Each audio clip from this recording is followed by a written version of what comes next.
âm thanh sau là từ một câu tiếng Việt. Các bạn hãy nghe và đoán thử xem đây là giọng Bắc, giọng miền Trung hay là giọng miền Nam.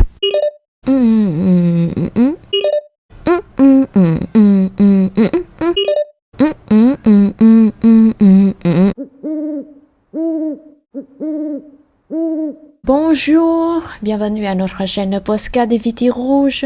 Consultez notre site web www.vitisrouges.com et notre recueil học đi thôi pour apprendre le français avec des explications en vietnamien. Xin chào các bạn đã đến với kênh podcast của Vitis Rouges. Các bạn có thể truy cập website www.vitisrouges.com hoặc theo dõi bộ tài liệu học đi thôi để có thêm một số cách chỉ dẫn cho việc học tiếng Pháp. Aujourd'hui, on a déjà bien passé à la 5e épisode. Oh là, ça fait un peu trop long ça.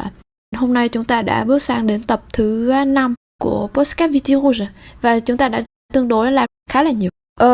Là pour cette 5e épisode, on va faire un petit jeu, un petit exercice, on va faire une petite révision de ce qu'on a fait dans les 4 épisodes précédentes.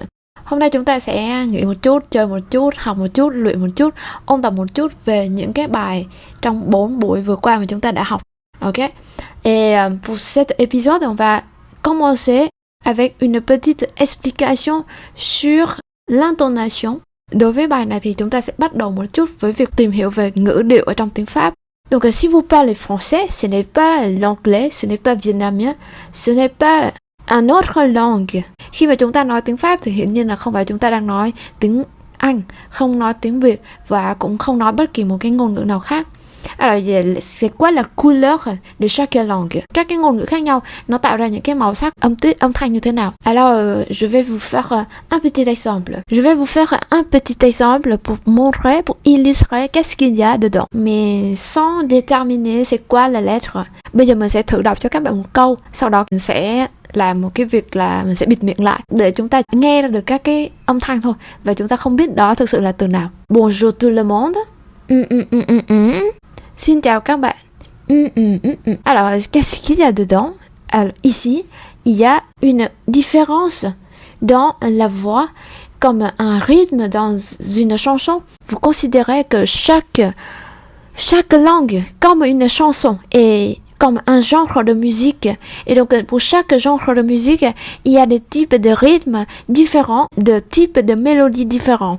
Nếu như chúng ta xem các ngôn ngữ nó giống như một bài hát hoặc là giống như một thể loại nhạc thì chúng ta sẽ thấy là mỗi ngôn ngữ nó sẽ có cái điểm tương đồng đối với một bài hát hay là một cái thể loại nhạc khác nhau. C'est comme classique, c'est comme le jazz. Các bạn có thể liên tưởng tới nhạc jazz, nhạc cổ điển. Il y a de la différence de rythme et de mélodie.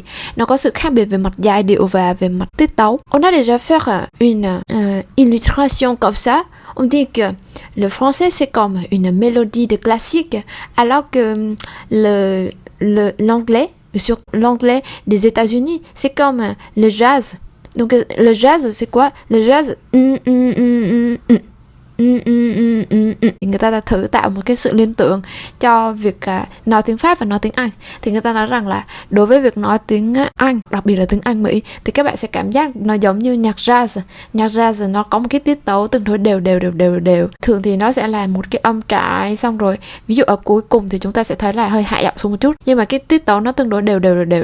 Tức là nó không có sự thay đổi về các cái nốt nhạc nhiều lắm. Mais alors qu'avec le français, c'est comme une mélodie classical. Nhưng mà đối với lại tiếng Pháp thì nó giống như một cái bản nhạc tiết tấu của nhạc cổ điển.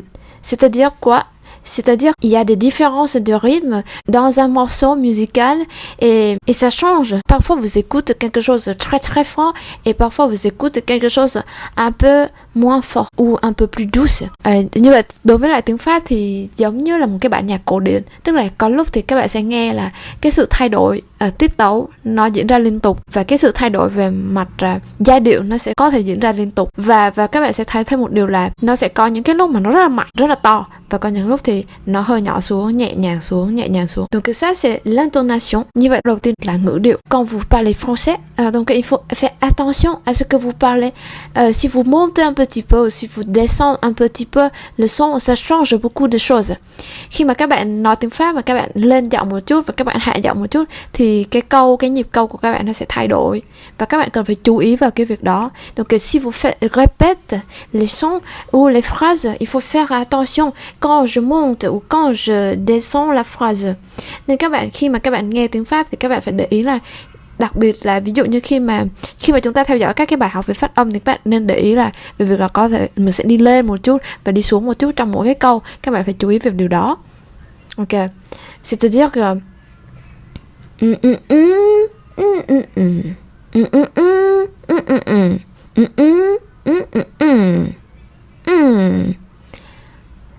mình vừa làm thử cho các bạn một việc là để các bạn hình dung ra được là việc lên và việc xuống nó sẽ diễn ra như thế nào. Et ensuite, il faut faire attention à faire clairement des consonnes. Trong tập thứ 2 chúng ta đã có nói về việc là các cái phụ âm ở trong tiếng Pháp phát âm như thế nào. Và khi các bạn đọc tiếng Pháp thì các bạn cần phải chú ý tới việc là làm rõ các cái phụ âm lên. Donc v, d, s, t. Nhưng chúng ta không đọc lại v, s, d, t. V, s, d, t. Nhưng mà tiếng Pháp là v, s, d, t. Il y a de la force quand vous parlez. Nó phải có cái lực ở trong cái âm thanh mà chúng ta tạo ra. Et comment on peut avoir de la force dans la voix? Làm sao để chúng ta có thể có cái lực đó ở trong cái giọng của chúng ta được? Thì các bạn phải chú ý vào cái việc là âm thanh nó sẽ được hình thành như thế nào. Il faut faire attention parce que il faut commencer avec le ventre et la respiration, ça monte vers le poumon, ça monte vers la gorge et ça sort avec la bouche. Các bạn phải để ý là khi mà chúng ta tạo ra âm thanh thì những cái hơi mạnh nhất mà chúng ta tạo ra được thì nó đi từ bụng. Chúng ta hít một hơi thật sâu vào, nén cái bụng lại. Sau đó cái hơi của chúng ta nó sẽ đi lên phổi, đi lên cổ họng và sau đó mới đi ra miệng. Alors si vous ne suivez pas ce chemin de formation de son, qu'est-ce qu'on va voir? Nếu như chúng ta không đi theo cái con đường là từ bụng lên thì cái âm thanh mà chúng ta nghe được nó sẽ như thế nào? J'essaie de vous faire un exemple. Dans ce cas, je vais lire un poème vietnamien, mais avec ce poème, j'essaie de faire des sons comme le français. Bây giờ mình sẽ thử làm một việc ngược lại là mình sẽ đọc một bài thơ bằng tiếng Việt cho các bạn. Mình lại dùng các cách phát âm bằng tiếng Pháp để mình minh họa cho các bạn xem được là tiếng Việt và tiếng Pháp nó khác nhau ở chỗ nào. Ça c'est des consonnes, ça c'est la structuration des sons dans un mot. Như vậy đối với tiếng Pháp thì chúng ta sẽ để ý vào việc là phụ âm này và cái việc là cấu tạo nhỏ chi tiết của từng âm tiết một trong một từ. Và các bạn để ý xem cách mình đọc. Qua, đèo, ngang, bước, tới, đèo, ngang, bóng, xế, tà, cỏ, cây, chen, đá, lá, chen, hoa, lom, khom, dưới, núi, tiều, vài, chú, lac, đác, bên, sông, chợ, mấy, nhà, nhớ, nước, đau, lòng, con, cuốc, thương, nhà, mói, miệng, cái, da. C'est fini, c'est un peu bizarre, mais c'est ça. C'est le style français quand vous essayez de lire le vietnamien. Donc ça fait beaucoup de force. Các bạn vừa nghe xong một ví dụ và trong đó các bạn sẽ thấy là cách phát âm bằng tiếng Pháp chúng ta đọc sang tiếng Việt thì chúng ta sẽ thấy nó nghe nó hơi kỳ lạ một chút. Các cái âm cuối, âm y ở cuối, cờ ai, cờ ai, cai. Mais si vous faire la prononciation mais juste pour avec le coup. C'est-à-dire qu'il n'y a que des sons qui sont créés dans votre gorge à partir du cou, à partir du poumon et jusqu'au cou et ça sort à la bouche. Nếu như các bạn đọc bằng giọng cổ và hơi của các bạn nó sẽ đi từ phổi lên, hơi sẽ đi từ phổi mình lên đến cổ họng, sau đó nó đi ra bằng miệng. Thì nếu như mà vậy thì chúng ta sẽ thấy là nó giống như tiếng Việt khi mà chúng ta đọc lại bài Qua đèo ngang này bằng một cái giọng Việt Nam. Qua đèo ngang, bước tới đèo ngang bóng xế tà, bước tới đèo ngang bóng xế tà, cỏ cây trên đá, lá trên hoa, lom khom dưới núi tiều vài chú, lác đác bên sông chợ mấy nhà, nhớ nước đau lòng con cuốc cuốc, thương nhà mỏi miệng cái ra ra, dừng chân đứng lại trời non nước, một mảnh tình riêng ta với ta. Si vous faites le vietnamien comme le français et vous ne montez pas le son, vous ne faites pas beaucoup de force, mais vous utilisez juste le cou, donc ça fait mal beaucoup aux gorges.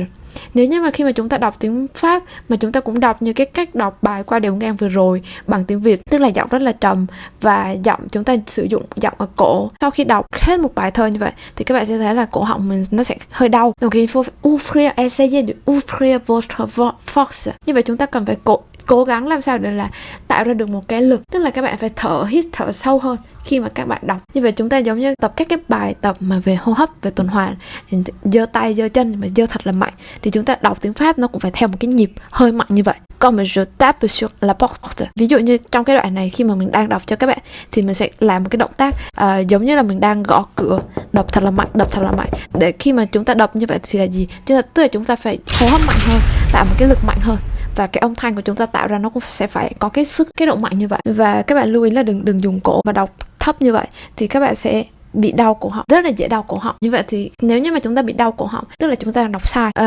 Ensuite il y a aussi un autre astuce pour vous essayer de monter le son, vous tirez le menton un peu plus haut pour monter la voix. Có một cách nữa để cho chúng ta nâng cái giọng lên là chúng ta nâng cái cằm mình cao lên một chút để đẩy cái hơi nó được cao hơn. Bước tới thì chúng ta sẽ thấy là cái hơi của chúng ta nó bắt đầu mở được. Và các bạn lưu ý trong việc là thì chúng ta hít thở mạnh, thật là mạnh. Hít hà. C'est comme quand vous essayez de chanter une chanson mais un peu plus haut. Nó sẽ giống như khi mà chúng ta thử hát một cái bài hát mà hơi cao. Như vậy thì các bạn đọc một hơi như thế và các bạn thấy là cái bụng mình nó sẽ ho vào dần dần. Ça c'est la technique pour parler avec beaucoup de force. On vient de finir la leçon. C'est un peu bizarre, c'est un peu impressionnant le français. Chúng ta vừa kết thúc một bài và các bạn cũng thấy là tiếng Pháp khá là thú vị, cũng khá là ấn tượng. Alors, à vous abonner pour avoir des notifications pour les épisodes suivants. Et n'oubliez pas de consulter notre site web www.vitirouge.com et on peut rester en contact sur les réseaux sociaux comme Instagram et Facebook. Các bạn hãy bấm đăng ký để có thể được thông báo về các cái tập tiếp theo trên kênh podcast, hoặc là các bạn có thể truy cập vào website vitirouge.com và chúng ta còn có thể giữ liên lạc với nhau qua mạng xã hội như Instagram và Facebook. Au revoir et bientôt. Xin chào các bạn và hẹn gặp lại các bạn trong các tập podcast tiếp theo. Au revoir. Bye bye.